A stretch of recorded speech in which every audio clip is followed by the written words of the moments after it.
Hey guys, आज के video में बात करने वाले हैं टॉप 20 कैरियर ऑप्शंस जो कि आप 12th साइंस के बाद परस्यू कर सकते हैं। चाहे आप पीसीएम के स्टूडेंट रहे थे या फिर पीसीबी के स्टूडेंट आप थे, दोनों ही स्टूडेंट्स के लिए आज का वीडियो बहुत ही ज्यादा इंपॉर्टेंट होने वाला है। ये जो 20 कैरियर ऑप्शंस हम डिस्कस करने वाले हैं, आने वाले 5 सालों में सबसे ज्यादा स्कोप, सबसे ज्यादा सैलरी आपको इन सब प्रोफाइल में मिल सकती है। तो बिना कोई टाइम वेस्ट करते हुए वन बाय वन आपको एक एक कैरियर ऑप्शन से अवेयर कराता हूं और प्लस पूरा रोड मैप मैं आपको बताता हूं कि ये जो ऑप्शंस हैं, ये जो ऑक्यूपेशन है, प्रोफाइल है, इनको परस्यू आपको कैसे करना है। ठीक है, चलिए, मेरा नाम है सुनील अधिकारी, मैं एक सर्टिफाइड कैरियर काउंसलर हूं और पिछले 5 सालों में लाखों बच्चों को ट्रेन कर चुका हूं राइट कैरियर को चूज करने में। चलिए स्टार्ट करेंगे। सबसे पहला जो हमारा कैरियर ऑप्शन है वो है एक्चुअरी का। एक्चुअली नाम ना अपने फाइनेंशियल वर्ल्ड में बहुत ज्यादा पॉपुलर है। स्पेसिफिकली इंश्योरेंस इंडस्ट्री में ये नाम बहुत ज्यादा पॉपुलर है। जितने भी रिस्क रिलेटेड फैक्टर्स होते हैं, रिस्क को एनालाइज करना, उसको कैलकुलेट करना, राइट, फाइनेंशियल स्टेटमेंट वगैरह तैयार करना, कितना कब लॉस हुआ है किस पर्सन को, उसको पूरा एनालाइज करना, तो ये सारा काम आपका एक्चुअरी का होता है। एक्चुअरी एज अ पर्सन आप लगते हैं किसी भी फाइनेंशियल कंपनीज में, इंश्योरेंस कंपनीज में, और वहां पर ये प्रोफाइल को आप हैंडल करते हैं। तो बहुत ही इंपॉर्टेंट प्रोफाइल है। वेरियस ऑप्शंस अवेलेबल हैं। 12th के बाद एक्चुअरीज ऑफ इंडिया का स्पेसिफिक एंट्रेंस होता है जिसको देकर आप ऑफिशियल तरीके से आप एक्चुअरी बन सकते हैं। या फिर आप दूसरा जो रोड मैप है वो है डिग्री के थ्रू। आप 12th के बाद एक नॉर्मल बीएससी मैथमेटिक्स की डिग्री लेकर या फिर बीएससी एक्चुअरियल साइंस में एक स्पेशलाइजेशन ऑफर करती है कई यूनिवर्सिटीज, वो आप कर सकते हैं। उसके बेसिस पर आपको एक्चुअरी प्रोफाइल मिल जाती है।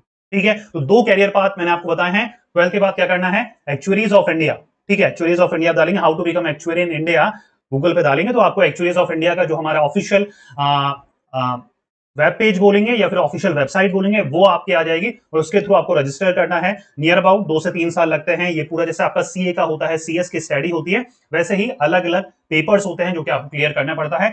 दूसरा जो रूट मैं आपको बता रहा हूं वो है डिग्री के थ्रू, जो कि इजी पड़ता है। जो आप एंट्रेंस के थ्रू जाते हैं या फिर एक्चुअरीज ऑफ इंडिया का जो आपके ऑफिशियल पेपर्स हैं उनके थ्रू जाते हैं, थोड़ा सा टफ पड़ता है। लेकिन दूसरा जो हमारा रूट है वो है बीएससी के थ्रू। बीएससी आप मैथमेटिक्स से या फिर एक्चुअरियल साइंस से कर सकते हैं। बीएससी मैथमेटिक्स या फिर एक्चुअरियल साइंस से करने के बाद आप जितनी भी ऐसी प्रोफाइल है जहां पर एक्चुअरी की डिमांड होती है वहां पर अपना रिज्यूम आप अपलोड कर सकते हैं। राइट, चलिए, सेकंड है एरोस्पेस इंजीनियर का। काफी ज्यादा डिमांड अभी तक भी है। मतलब अगर आप कैरियर ऑप्शंस को सर्च करेंगे साइंस फील्ड के, पीसीएम फील्ड के स्पेसिफिकली, तो वहां पर एरोस्पेस इंजीनियरिंग की काफी ज्यादा डिमांड है। तो आप भी एरोस्पेस इंजीनियर बन सकते हैं।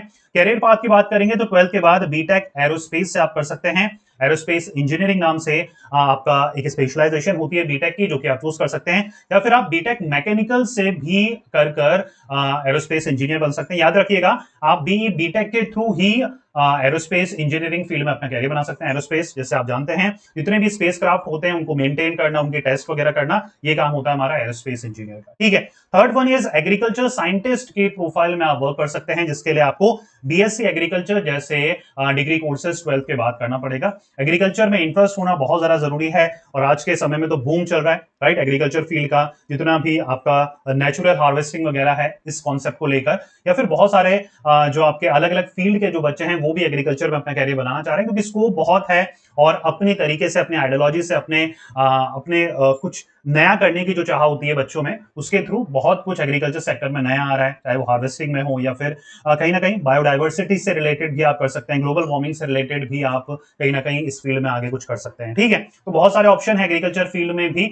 बहुत सारे जो कैरियर ऑप्शंस हैं या फिर डिग्री कोर्सेज हैं उनके अलग से भी मेरे वीडियो हैं। जैसे बीएससी एग्रीकल्चर के ऊपर कंप्लीट वीडियो है, तो वो बीएससी एग्रीकल्चर बाय सुनील अधिकारी जैसे ही यूट्यूब पे डालेंगे तो आपको अलग से वीडियो मिल जाएगी। ठीक है, चलिए, आर्किटेक्चर कौन होते हैं बच्चा, पता है आपको? आर्किटेक्चर जो हमारे बिल्डिंग्स वगैरह, रोड्स वगैरह बनाते हैं, उनका एक फ्रेमवर्क तैयार करते हैं। तो उसके लिए एक सिंपल सा कैरियर पाथ है। 12th के बाद आपको बी आर्च की तैयारी करनी है। इसके लिए आपको जेई वगैरह के थ्रू जा सकते हैं या फिर अलग से नाटा एंट्रेंस लेता है जिसके थ्रू आप बी आर्च की प्रिपरेशन कर सकते हैं। 5 साल का ये हमारा डिग्री कोर्स होता है आफ्टर 12th, जो कि मैथमेटिक्स होना यहां पर जरूरी रहती है। तो पीसीएम या फिर पीसीएमबी के अगर आप स्टूडेंट है तब आप बी आर्च कोर्स के लिए, या फिर बी प्लान भी इसका एक भाई है, ये कोर्स दोनों ही आप एलिजिबल हो जाते हैं। ठीक है, चलिए, कंप्यूटर साइंटिस्ट बहुत ही पॉपुलर हमारी प्रोफाइल है। जितने भी यहाँ पर कैरियर ऑप्शंस बता रहा हूं सब में 6 से 12 लाख रुपए per annum initial salary package है, ये मैं आपको बताता चलूं। ठीक है, इसके लिए कंप्यूटर साइंटिस्ट बनने के लिए आपके पास मल्टीपल ऑप्शन है। आप बीटेक कर सकते हैं कंप्यूटर साइंस से, बीसीए जैसे डिग्री कोर्सेज कर सकते हैं, या फिर बीएससी में आप कंप्यूटर साइंस स्पेशलाइजेशन भी चूज कर सकते हैं। ठीक है, तो कंप्यूटर फील्ड में अपना कैरियर बनाने के लिए, हार्डवेयर इंजीनियर, सॉफ्टवेयर इंजीनियर बनने के लिए आपको बीटेक कंप्यूटर साइंस से आप कर सकते हैं, BCA bachelor of computer application कर सकते हैं, या फिर बीएससी कंप्यूटर साइंस जैसे डिग्री कोर्सेज भी कर सकते हैं। तीनों के ऊपर मेरे अलग अलग वीडियो हैं, अगर आप चाहें तो बीटेक सीएस बाय सुनील अधिकारी, बीसीए बाय सुनील अधिकारी, BSc computer science by Sunil अधिकारी यूट्यूब पे डालकर सर्च कर सकते हैं, आपको डेडिकेटेड वीडियोस मिल जाएंगे। ठीक है, देन कम डाटा साइंटिस्ट। आज के समय में ना डाटा साइंटिस्ट की बहुत ज्यादा डिमांड है, और डाटा साइंटिस्ट क्या करते हैं, जितना भी नंबर्स होते हैं, रॉ फैक्ट एंड फिगर्स होते हैं, उनको कहीं ना कहीं ऐसे सिंप्लीफाई तरीके से पेश करते हैं ऑर्गेनाइजेशन में, या फिर ऑर्गेनाइजेशंस को जो हायर लेवल होता है वहां पर इस तरीके से प्रेजेंट करते हैं जो कि डिसीजन मेकिंग में काम आ पाए। तो यहाँ पर स्टैटिस्टिकल टूल्स की, प्रोबेबिलिटिकल जो हमारे टूल्स होते हैं उनकी इस्तेमाल कर डाटा साइंटिस्ट जो होते हैं वो किसी भी रॉ डाटा को फैक्चुअल डाटा बनाते हैं या फिर इंपॉर्टेंट डाटा के रूप में कन्वर्ट करते हैं। दो तरीके, बीएससी आप कर सकते हैं डाटा साइंस से, या फिर बीटेक में भी बिजनेस एनालिटिक्स डाटा साइंस जैसे स्पेशलाइजेशन आज के समय में अवेलेबल है। तो ये भी आपका कैरियर पाथ है, आप डाटा साइंटिस्ट फील्ड के लिए बीएससी कंप्यूटर साइंस से भी कर सकते हैं, डाटा साइंस से भी कर सकते हैं, या फिर बीटेक में भी डाटा साइंस जैसी जो लेटेस्ट स्पेशलाइजेशन है वो भी अवेलेबल होना स्टार्ट हो चुका है। डेंटिस्ट ये स्पेसिफिकली हमारे पीसीबी कैंडिडेट्स के लिए हैं। डेंटिस्ट बनने के लिए ऑब्वियसली चीज है, आपको BDS bachelor of dental surgery आपको करना पड़ेगा, जिसके लिए नीट की आपको प्रिपरेशन करनी पड़ेगी। नीट एंट्रेंस के थ्रू आप 5 साल का हमारा बीडीएस प्रोग्राम में एनरोल करते हैं। जनरल फिजिशियन की बहुत ज्यादा डिमांड है। ठीक है, देखिए कोई भी जिसको भी बीमारी होती है ना, वो स्पेशलिस्ट के पास जाने से पहले जो रिकमेंडेशन लेता है ना वो जनरल फिजिशियन से ही लेता है। ठीक है, तो बहुत इंपॉर्टेंट पोजीशन है, और आज के समय में भी बहुत ज्यादा अर्न करते हैं जनरल फिजिशियन जो होते हैं। कैरियर पाथ क्या है, ऑब्वियसली चीज है, आपको एमबीबीएस करना पड़ेगा नीट के through. 9th one is environmental scientist profile में भी आप वर्क कर सकते हैं, जिसके लिए आप बीएससी कर सकते हैं एनवायरमेंट साइंस से, या फिर अपना बीटेक कर सकते हैं किसी भी फील्ड से, या फिर एनवायरमेंटल साइंस भी एक स्पेशलाइजेशन होती है बीटेक में जो कि कई यूनिवर्सिटीज ऑफर करती है। तो आपके पास रेलेवेंट आपके पास स्पेशलाइजेशन है, जिसके थ्रू आप अपना दोनों में से कोई भी डिग्री कोर्सेज कर सकते हैं। फॉरेंसिक साइंटिस्ट भी काफी पॉपुलर पोजीशन है जिसके लिए आप जा सकते हैं, जिसके लिए आपको बीएससी करना पड़ेगा स्पेसिफिक फॉरेंसिक साइंस में। ठीक है, बीएससी होता है फॉरेंसिक साइंस में। फॉरेंसिक का नाम सुना है, जो भी क्राइम सीन होते हैं वहां पर जितने भी आपको सबूत मिलते हैं उनको तराशना, उनको रिसर्च करना, उनकी कहीं ना कहीं लेबोरेटरी में टेस्टिंग वगैरह करना, ये फॉरेंसिक साइंटिस्ट का वर्क होता है। फिर आता है हमारा फिजियोथेरेपी, बहुत ज्यादा ये भी पॉपुलर ऑक्यूपेशन है। देखिए आजकल मूवमेंट बहुत ही कम हो गया है लोगों का। ठीक है, तो इसकी वजह से हमारे नर्वस सिस्टम से रिलेटेड, हमारी बॉडी में मूवमेंट से रिलेटेड बहुत सारी प्रॉब्लम आ रही है, तो उसको डील करने के लिए फिजियोथेरेपिस्ट को हम विजिट करते हैं। उसके लिए बीपीटी बैचलर ऑफ फिजियोथेरेपी हमारा कोर्स होता है, जो कि आप 12th के बाद कर सकते हैं। बहुत सारी यूनिवर्सिटीज में यहाँ पर नीट की रिक्वायरमेंट नहीं है, वो खुद का एंट्रेंस लेते हैं और उसके बेसिस पर आपको एडमिशन प्रोवाइड कराते हैं। साइकोलॉजिस्ट आप बन सकते हैं, जिसके लिए आप बीए साइकोलॉजी या फिर बीएससी इन साइकोलॉजी से कर सकते हैं।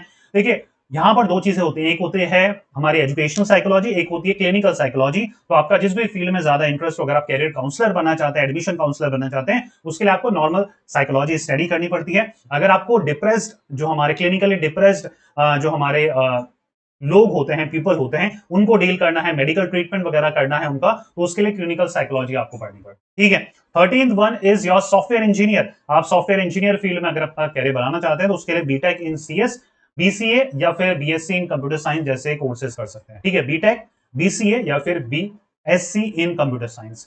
वेटरनरियर जो हमारे होते हैं, वेटनरी साइंस, बीवीएससी हमारा इसका कोर्स होता है, जो आपको एनिमल डॉक्टर भी आप इसको बोल सकते हैं। तो आपके पास ये भी ऑप्शन है, चाहे आप पीसीबी के हैं, पीसीएमबी के हैं, तो ये एक अच्छा ऑप्शन है। कई जो स्टूडेंट होते हैं उनको एनिमल से बहुत ज्यादा प्यार होता है, तो कहीं ना कहीं आप एनिमल डॉक्टर बनते हैं तो कॉम्पिटिशन बहुत कम है और काफी अच्छा आप अर्न कर सकते हो एक मतलब रेपुटेशन बनाने के बाद, क्योंकि थोड़ा टाइम लगेगा रेपुटेशन को बिल्डअप करने में। अगर आपका नेम थोड़ा सा हो जाता है तो आप बहुत अच्छा अर्न कर सकते हैं इस प्रोफाइल में भी। बायोटेक्नोलॉजी की बहुत ज्यादा डिमांड है, तो उसके थ्रू आप बायोटेक्नोलॉजिस्ट या फिर बायोटेक्नोलॉजी साइंटिस्ट भी आप बन सकते हैं, जिसके लिए आप बीटेक इन बायोटेक्नोलॉजी या फिर बीएससी इन बायोटेक्नोलॉजी जैसे कोर्सेज कर सकते हैं। एआई और एमएल इंजीनियर, आर्टिफिशियल इंटेलिजेंस और मशीन लर्निंग इंजीनियर प्रोफाइल में आप वर्क कर सकते हैं, जिसके थ्रू आप AI developer, AI engineer, ML engineer जैसे प्रोफाइल में वर्क करेंगे। बीटेक कर सकते हैं सीएस से, या फिर बीटेक में ही अब आर्टिफिशियल इंटेलिजेंस और मशीन लर्निंग स्पेशलाइजेशन अवेलेबल हो चुकी है, या फिर कई कॉलेजेस बीसीए में भी ये स्पेशलाइजेशन आपको प्रोवाइड करा रहे हैं। तो आपके पास मल्टीपल ऑप्शंस यहां पर भी है, ठीक है। एनवायरमेंटल कंसल्टेंट, एनवायरमेंट में जितनी भी प्रॉब्लम आ रही है ग्लोबल वार्मिंग से रिलेटेड, अगर आपको कंसर्न में इन चीज की स्टडी करने में अच्छा लगता है, इंटरेस्ट आता है, तो उससे रिलेट ही आप अपना कैरियर बना सकते हैं, जिसके लिए आप बीएससी कर सकते हैं एनवायरमेंटल साइंस, ठीक है। काफी अच्छा कोर्स है और काफी ज्यादा डिमांड है एनवायरमेंटल कंसल्टेंट की, और काफी अच्छा पे स्केल भी कंपनीज यहां पर ऑफर करती है। फूड साइंटिस्ट की भी काफी अच्छी पोजीशन है, जो कि आप बीटेक इन फूड टेक्नोलॉजी या फिर बीएससी इन फूड साइंस नाम से है। फूड टेक्नोलॉजी ज्यादातर बीटेक में होता है, फूड साइंस नाम से भी कई कॉलेजेस बीएससी में भी आपको ये स्पेशलाइजेशन ऑफर करते हैं। तो आपको थोड़ा सा रिसर्च करनी है इसके बारे में कि कौन सी यूनिवर्सिटीज ये ऑफर करती है। 19th is your commercial pilot. Commercial pilot की ट्रेनिंग आप 12th के बाद ही ले सकते हैं। खर्चा थोड़ा सा ज्यादा है, लेकिन अगर हम बात करें तो यहाँ पर कोई डिग्री की रिक्वायरमेंट नहीं है, आप सीपीएल ट्रेनिंग के लिए डायरेक्टली एनरोल कर सकते हैं आफ्टर योर 12th, ठीक है। 20th is your criminal lawyer. अगर आपको लॉ फील्ड में इंटरेस्ट है तो लॉ फील्ड में जाने के लिए आपके पास बीए एलएलबी जैसा कोर्स है, या फिर बीएससी एलएलबी जैसा 5 साल का इंटीग्रेटेड हमारा कोर्स है, जो कि आप कर सकते हैं। तो मल्टीपल मल्टीपल आपके पास कैरियर है।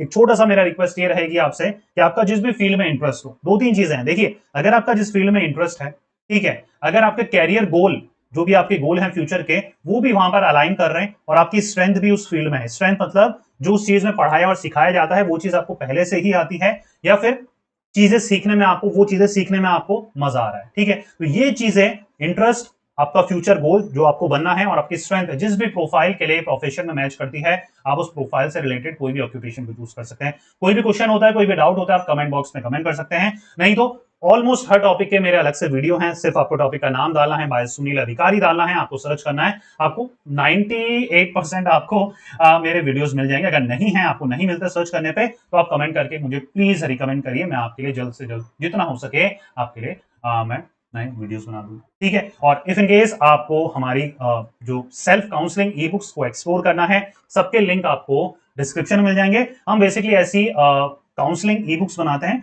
जिसके थ्रू आपको कैरियर काउंसलर के पास जाने की जरूरत ना पड़े, आप खुद ही पढ़कर या पेरेंट्स खुद ही पढ़कर अपने बच्चे को डिसाइड कर पाएं कि उनको 12th के बाद, ग्रेजुएशन के बाद क्या करना है। हमारी ई बुक्स डिस्क्रिप्शन चेक करोगे तो वहां पर बीसीए की भी मिल जाएगी, आपको एमबीए की मिल जाएगी, कॉमर्स कैरियर गाइड अभी हमने लॉन्च करी, अगर आप साइंस की भी चाहते हैं तो मुझे बताइएगा। एक शॉर्ट टर्म कोर्सेज की अभी हमने लॉन्च करी थी, काफी अच्छा वहां पर भी डिमांड है, बेस्ट सेलिंग में हमारी चल रही है। एक हाई सैलरी कैरियर्स की भी हमने एक ई बुक लॉन्च करी है, जिसमें इंडिया के जितने भी top most high salary carriers हैं सबके रोड मैप हमने वहां पर शेयर करे हैं। तो आप डिस्क्रिप्शन में चेकआउट कर सकते हैं, जो भी आपको इंटरेस्टेड होते हैं जिस भी ई बुक का, वो आप परचेस कर सकते हैं, राइट। चलिए मिलते हैं नेक्स्ट वीडियो में, till then take care, good bye. पढ़ते रहिए, मेहनत करते रहिए, क्योंकि आपका भी दिन आएगा। Thank you so much.